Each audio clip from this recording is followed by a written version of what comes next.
Salam jumpa. Kita berjumpa lagi. Kali ini kita akan membahas tentang IP versi 4. Jadi tema pembahasan kita akan mencakup struktur pengalamatan IP versi 4 dan jenis-jenis dari IP versi 4 berikut fungsinya. IP versi 4 itu disusun atas 32 bit biner.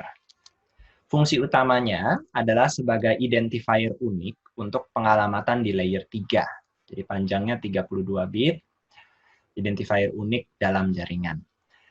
Nah, supaya bisa mudah dibaca oleh manusia, maka si IP versi 4 ini dituliskan dalam bentuk dot desimal.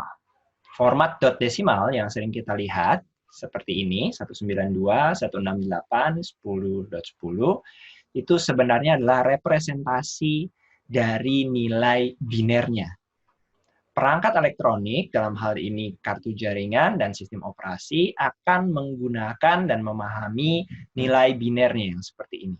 Tidak dipisahkan, tapi disusun berderet memanjang, seperti anggap saja analoginya kereta api yang memanjang, gitu ya.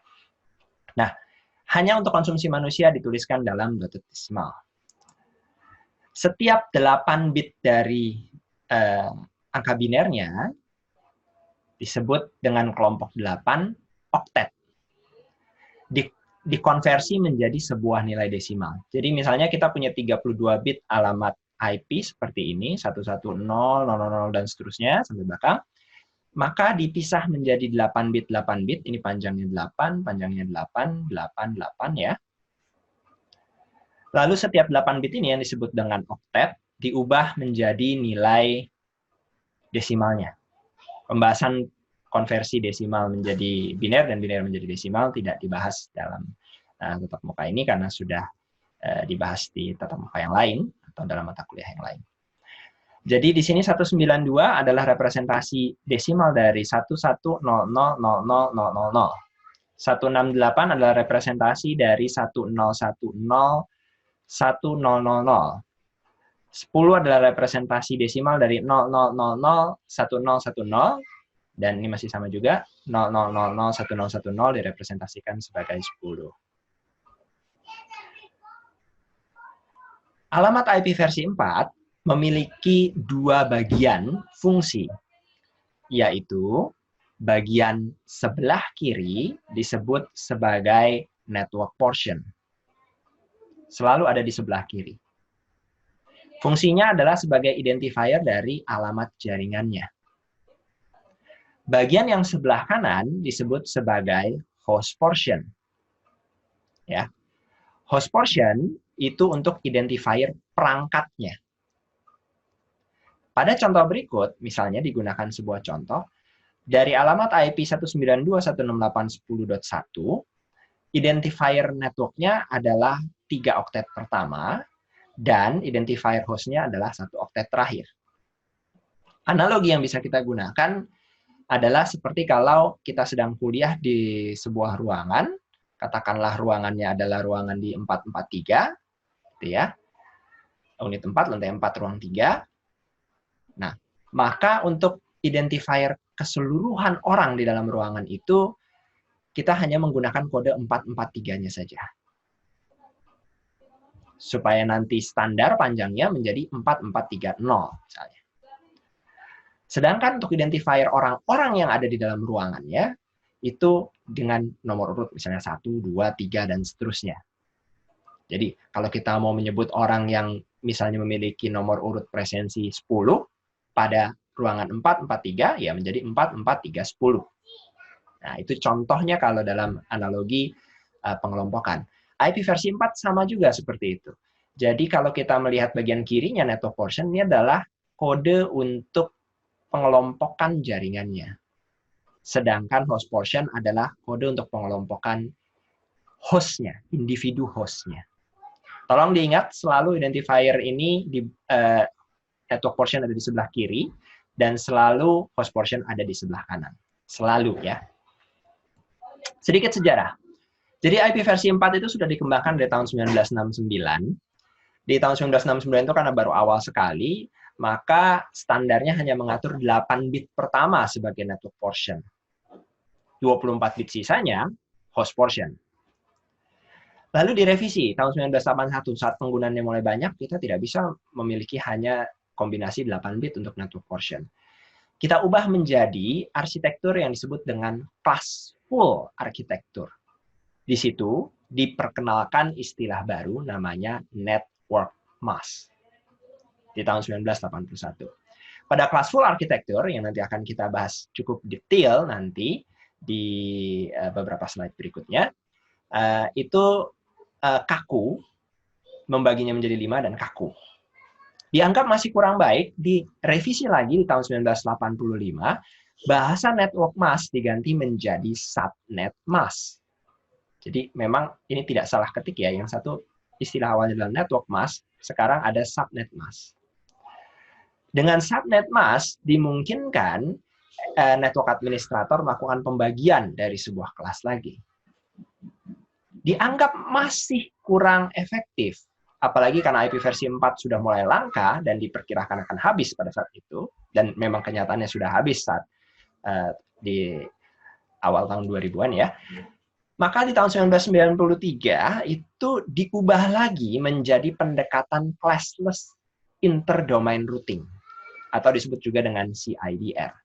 Classless interdomain routing itu menggunakan subnet mask lebih ekstensif, nilai ini lebih ekstensif, dan kita bisa mengubah porsi network dan porsi host secara dinamis, sesuai kebutuhan. Nah, bagaimana cara kerjanya? Mari kita lihat. Sebelum kita membahas classless interdomain routing yang de facto saat ini digunakan di jaringan kita saat ini, jaringan internet sudah menggunakan classless interdomain routing, disebut juga dengan istilah lain classful architecture, maka kita harus melihat dulu sejarah awalnya sedikit classless architecture sekarang ya. Maka kita lihat dulu sejarah awalnya classful architecture. Pada pendekatan classful architecture masih bisa dipakai sampai saat ini, khususnya untuk alamat-alamat IP yang dikategorikan sebagai private atau digunakan di intraorganisasi tanpa bayar sewa atau royalti. Juga pada beberapa protokol tua seperti RIP, IJRP masih menggunakan pendekatan classful. Dibagi menjadi 5 kelas utama. Jadi alamat IP versi 4 dibagi jadi 5 kelas utama berkode A hingga E. A, B, C, D, E. Apa saja? Kelas A memiliki format digit awalnya selalu 0. Ini dalam biner ya. Digit kedua sampai digit ke-8 adalah network portion. Digit ke-9 sampai ke-32 adalah host portion. Sehingga menghasilkan kombinasi hanya maksimum 126 buah kelas A. 0 dan 127 tidak bisa digunakan, dan dicadangkan untuk fungsi yang lain. Range IP-nya adalah dari 1 dot sekian sekian sekian hingga 126 dot sekian sekian sekian. Jumlah IP-nya adalah 16.777.214 IP untuk setiap kelas A. Untuk setiap kelas A, kita bisa asumsikan bahwa ada sebuah pulau, kapasitasnya menampung 16 juta orang, 16.700.077 sekian orang, dan setiap orang di pulau itu harus mengenal satu sama lain by name, dengan nama. Karena mereka satu kelompok, satu network. Jumlah pulaunya ada 126. Tiap-tiap pulau 16 juta orang. Oke, itu kelas A. Kelas B, formatnya adalah bit pertama selalu 1, bit kedua selalu 0, bit ketiga sampai bit ke-16 adalah network portion, bit ke-17 sampai bit 32 adalah host portion. Jadi, totalnya byte pertama itu, oktet pertama itu nilainya adalah 128 sampai 191. Totalnya terdapat 16.384 kelas B. tiap-tiap kelasnya menampung 65.532 IP. Analoginya, seperti sebuah stadion besar yang menampung 65.000 orang. Satu sama lain mengenal by name. Kelas C. Kelas C, bit pertama dan bit keduanya adalah 1. Bit ketiganya adalah 0. Bit keempat sampai bit ke-24 adalah network portion. Bit ke-25 sampai 32 adalah host portion. Sehingga total ada 2.097.152 kelas. Kita anggap saja ini sebagai analoginya auditorium gitu ya. Auditorium yang menampung masing-masing 254 IP. Nah, pembagian kelas A, B, dan C masih cukup oke di kelas for architecture. Dengan mayoritas penggunaan di kelas C, karena organisasi umumnya tidak memerlukan jumlah host lebih dari 254. Atau kalaupun dia lebih, kadang-kadang dia menggunakan 2 buah kelas C. Tapi seiring dengan pemanfaatan internet, itu sebenarnya tidak memadai sehingga nanti berubah ke kelas S. Saya lanjut dulu ke kelas D. Kelas D adalah khusus dicadangkan untuk keperluan multicasting. Bit pertama sampai bit ketiga adalah 1. Di sini ya, bit pertama sampai bit ketiga adalah 1. Bit keempat adalah 0. Bit kelima sampai bit ke-32 adalah untuk alamat multicasting. Jadi ini untuk pengiriman satu ke sebagian. Di luar dari pembahasan kita saat ini. Kelas E adalah rencananya untuk eksperimental dan cadangan masa depan. Tapi kenyataannya cadangan ini tidak akan memadai juga, sehingga kita migrasi ke IP versi 6. Format kelas E adalah bit pertama sampai bit ke-4 satu semua, bit ke-5 sampai ke-32 adalah untuk reserve semua. Nah, ini juga tidak kita manfaatkan. Jadi fokus kita ada di kelas A, B, dan C. Perhatikan resumenya sebagai berikut. Di kelas A, kita mendapatkan oktet pertama sebagai network portion, oktet kedua, ketiga, keempat sebagai host. Di kelas B, kita mendapatkan 2 oktet pertama sebagai network portion, 2 oktet berikutnya sebagai host. Dan di kelas C, kita dapatkan 3 oktet pertama sebagai network, 1 oktet terakhir sebagai host. Itu kelas full. Bagaimana dengan classless yang tahun 1993? Karena penggunaan internet yang mulai banyak, penyewaannya memberikan sewa satu kelas penuh kepada seorang penyewa akan memboroskan IP, maka kita harus efisienkan penggunaannya. Supaya disewa itu cuma cukup 1 IP atau 2 IP saja. Dan sisanya bisa disewakan lagi ke yang lain. Maka pada arsitektur CIDR, besar porsi network ID dan host ID tidak terpaku pada oktet pertama, kedua, dan ketiga. Pada arsitektur ini, sebuah alamat IP wajib dilengkapi dengan penanda. Penanda ini disebut subnet mask. Bisa ditulis juga nanti dengan istilah prefix length. Perhatikan IP berikut. Kita selalu mengetahui bahwa sebelah kiri adalah identifier jaringan, network portion. Sebelah kanan adalah host portion, kiri dan kanan. Maka untuk menandai di mana batas network portion berakhir dan host portion dimulai, digunakanlah flag. Flag itu di sini konsepnya penanda karena biner, hanya 0 dan 1 ya. Flag untuk bit yang berfungsi sebagai network portion bernilai 1. Flag untuk penanda bit yang berfungsi sebagai host portion bernilai 0. Kalau kita lihat contoh di sini, ada alamat IP 192.168.10.10, kita harus mengubahnya dulu dalam biner. Tolong diingat, sekarang kita masuk ke kacamata kerjanya si perangkat. Kacamata kerjanya si perangkat bukan dengan dot desimal, tapi dengan biner. Maka ini adalah alamat yang dilihat oleh perangkat. Lebih ditempelkan malah ya, tidak ada jedanya. Untuk menandai sampai bit keberapa network portion berakhir, maka digunakanlah subnet mask.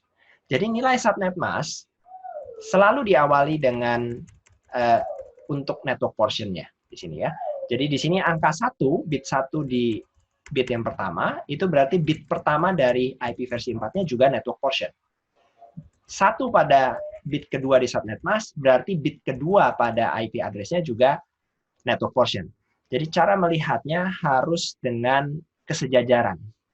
Bit pertama dengan bit pertama, bit kedua dengan bit kedua, dan seterusnya hingga bit 32 ke bit 32. Nah, kalau kalian perhatikan di sini, angka satunya berhenti sampai sini. Batasnya sampai sini. Atau sampai bit ke-24 saja. Karena dia berhenti hanya sampai ke bit ke-24 saja, itu artinya bit ke-25, nilainya yang 000 ini, adalah host portion. Berarti alamat IP 192.168.10.10 ini, 3 oktet pertamanya adalah network portion, ditandai di sini ya, sudah jelas. Dan 1 oktet terakhirnya adalah host portion. Untuk menuliskan subnet mask supaya lebih mudah dibaca, diubah juga menjadi dot desimal. Jadi angka 1 semua menjadi 255, dan angka 0 di sini menjadi 0. Dan disinilah kalian mendapatkan kombinasi IP versi 4 address dan subnet mask yang ditulis dalam dot desimal.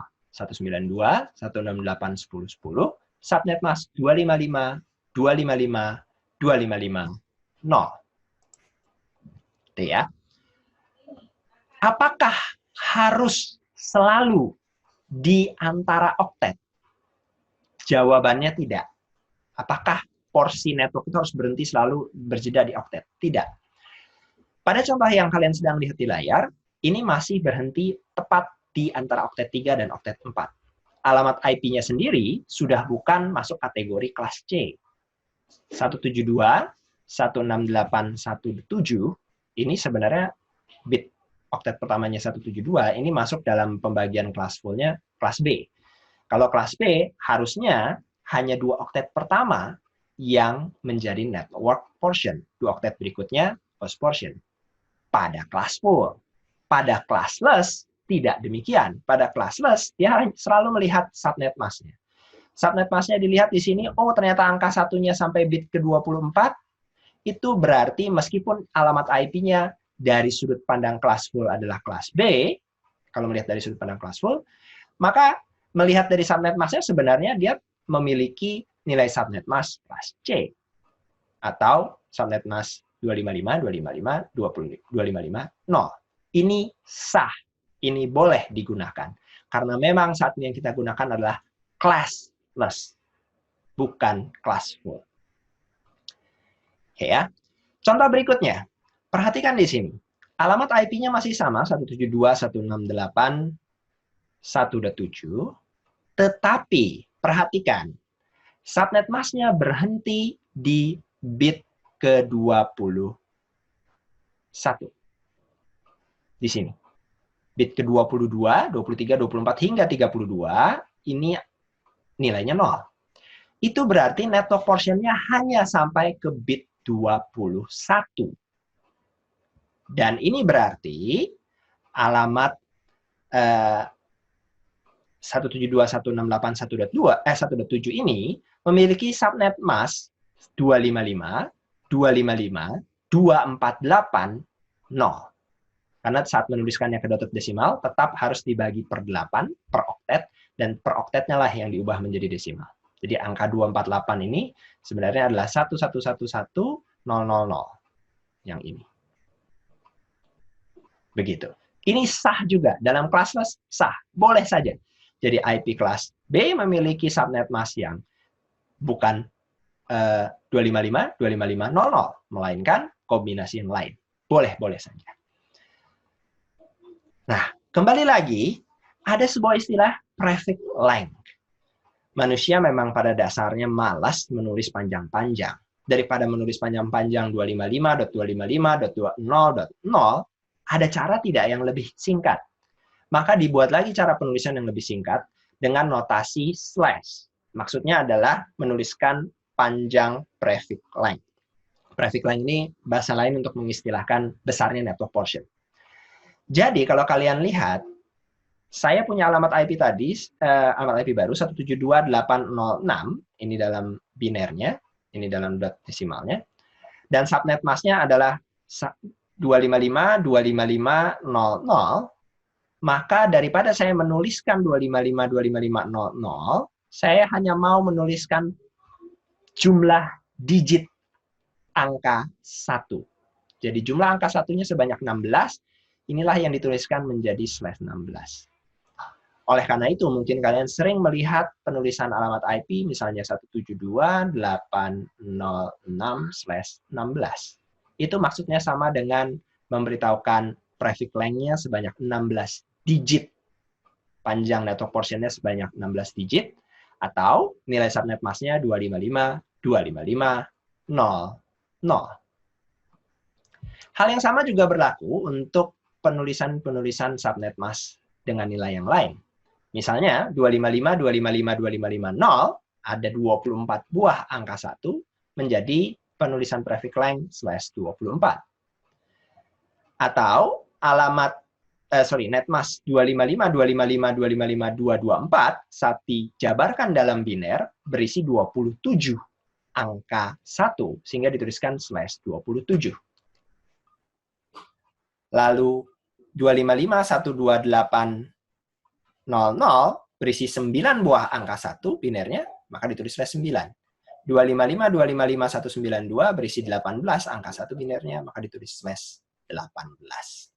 Jadi ada hubungan langsung antara subnet mask dengan nilai prefix length.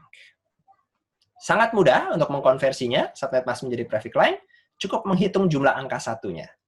Contoh 255, 255, 252.0, di sini tuliskan binernya, lengkapi dengan angka 0-nya sampai bit ke-32, tapi sebenarnya yang menjadi hitungan hanyalah angka satunya berapa banyak. Ini jumlahnya /22.